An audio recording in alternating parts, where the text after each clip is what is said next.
வைகாசி விசாகம் முருகனுக்கு அர்ப்பணிக்கப்பட்ட மிகவும் புனிதமான நாளாக கருதப்படுகிறது. முருகப்பெருமானின் பிறந்த நாளை நினைவு கூறும் வகையில் இந்த நாள் கொண்டாடப்படுகின்றது. 2025ஆம் ஆண்டு ஜூன் 9ஆம் தேதி திங்கட்கிழமை இந்த விழா வருகிறது.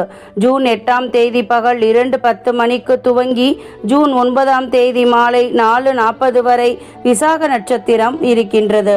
ஆனால் ஜூன் 10ஆம் தேதி பகல் 12:27 மணிக்குத்தான் பௌர்ணமி திதி துவங்குகிறது. இதனால் ஜூன் 9ஆம் தேதி நாள் முழுவதும் விசாக நட்சத்திரம் உள்ளதால் வைகாசி விசாகம் விரதம் இருப்பவர்கள் அன்றைய தினம் விரதம், வழிபாடு, பூஜைகளை மேற்கொள்ளலாம். மேலும் வைகாசி விசாகத்தன்று விரதமிருந்து முருகனை வணங்கினால் பகை விலகும், துன்பம் நீங்கும். இந்நாளில் கூடை, செருப்பு, மோர், பானகம், தயிர் சாதம் முதலியவற்றை ஏழைகளுக்கு தானம் செய்தால் திருமண பேறு கிட்டும், குழந்தை பேறு உண்டாகும், குலம் தழைத்து ஓங்கும், ஆபத்துகள் அகலும். பொதுவாக குழந்தை வரம் வேண்டுபவர்கள் முருகப்பெருமானுக்கு சஷ்டி திதியில் விரதம் இருப்பார்கள். அவர்கள் முருகன் அவதரித்த வைகாசி விசாகத்தன்று விரதமிருந்து வழிபட்டால் அடுத்த ஆண்டு வைகாசி விசாகத்திற்குள் நிச்சயம் குழந்தை பேறு ஏற்படும் என்பது நம்பிக்கை.